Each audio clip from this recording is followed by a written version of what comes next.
Welcome to my next Lost.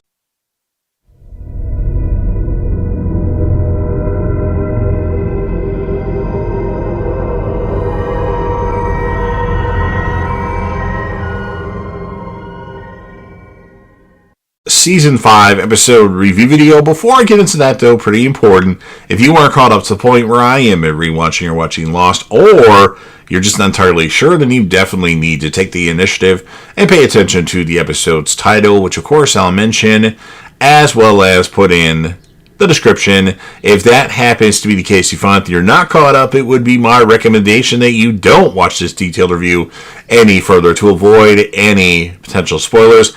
And full disclosure, I've already seen the TV series Lost 3 other times. It's one of my favorite TV shows of all time. Top 5 for sure.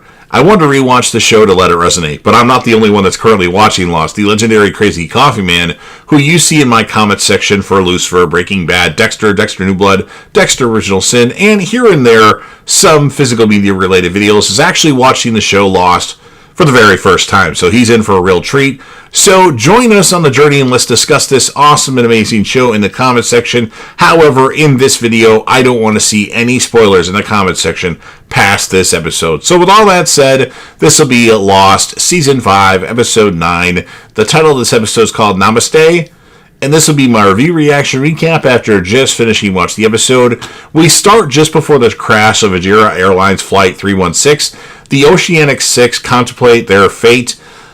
In the cabin, the co-pilot tells Frank Lapidus he recognized Hurley as one of the Oceanic Six and marvels at Hurley's willingness to fly over the South Pacific again. Shortly afterward, the plane encounters heavy turbulence in the night sky. Frank takes the manual control and attempts to correct the course of the plane. There is a flash of light, and suddenly they find themselves flying above clouds in daylight. Frank Lapidus tries to get the plane under control, but as they emerge from the clouds, the mountains of the Hydra Island loom in front of them. Fighting for control of the plane, Frank Lapidus manages to miss hitting a hill. When the radio is turned on, a broadcast of the numbers is heard. As Frank flies over the island, the co-pilot sees what looks like a runway. Frank flies toward it and lands, but cannot stop the plane before the end of the runway. He blacks out, and upon awakening, discovers his co-pilot has been killed, impaled by a tree branch. Kind of like how it was in the pilot episode, with one of the pilots surviving and the other one dying, and then the other pilot gets killed by the smoke monster, if you remember that. Then we go back to Caesar, who checks on Ilana, who has passed out, after he wakes her and, he lets her know about the crash. After noticing that Saeed is gone, she gets up with Caesar's help. Frank Lapidus then emerges from the cockpit to check on the passengers. Sun calls to him and he goes to help her, asking where the other Oceanic Six members are. Ben suddenly appears and states that they are gone. Frank asks where, and Ben says, "How should I know?" Then we do a flashback 30 years ago, which is current time for these people because of the whole time crap. We have Jack, Kate, and Hurley greet Sawyer with excitement and hugs. When Hurley picks up Sawyer with a hug, Sawyer says, "Easy there, Kong," and Hurley actually says he missed that. Jack informs Sawyer that John Locke's dead. When Hurley asks why they're all wearing Dharma Initiative jumpsuits, Sawyer tells them that they are in 1977. Miles calls Jin on the walkie, asking where he is. Jin warns Sawyer that if he doesn't report in soon, a search party will be sent out, and asks what they should do with the new arrivals. Hurley tells Jin his English is great. When Jack reveals that more of their fellow survivors, including Sun, were on the plane, Jin immediately heads to the Flame station, saying Radzinski would know if a plane had landed on the island. Juliet asks Miles where Sawyer is. Looking on monitors in the security station, Miles sees Sawyer returning to his home. There, as Sawyer is gathering clothing to disguise the new arrivals, Juliet enters and asks him what is going on. He informs her that Jack, Kate, and Hurley have returned, and he is trying to figure out a way to sneak them into the barracks. Juliet then tells him that a submarine is scheduled to arrive on the island that day. Radzinski is building a model of the Swan's dome.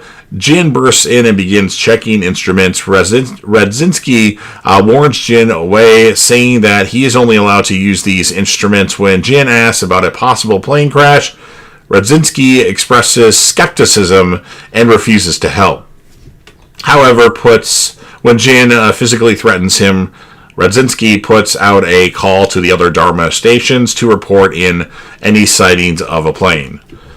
Our folks in the future, back to our folks in the future, Sun is staring out to sea. Ilana approaches and inquires if she lost someone in the plane crash. Sun replies that she was traveling alone.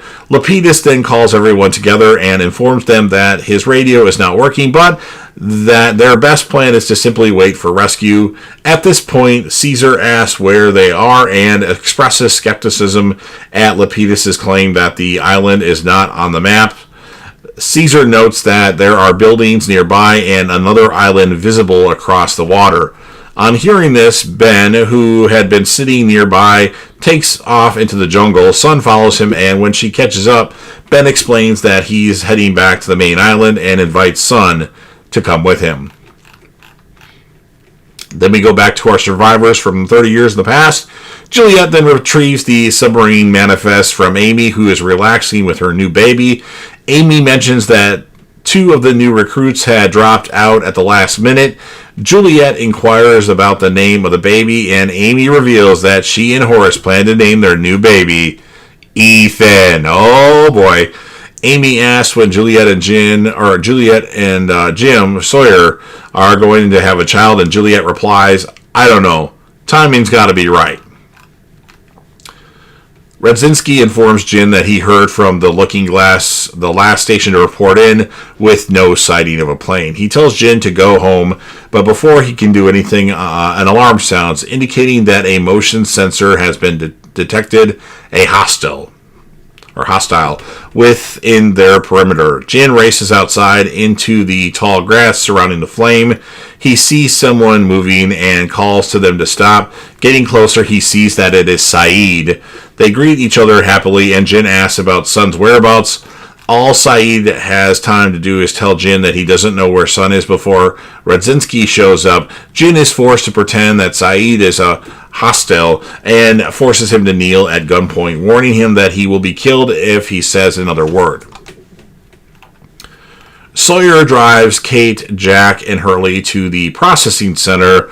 Along the way, Sawyer mentions that Daniel Faraday has told him certain theories on what actions are possible or impossible after having traveled through time, but also notes that Faraday is not there anymore. Sawyer prepares the group for their induction into the Dharma Initiative. Miles arrives and reports to Sawyer that Jin has a problem at the Flame.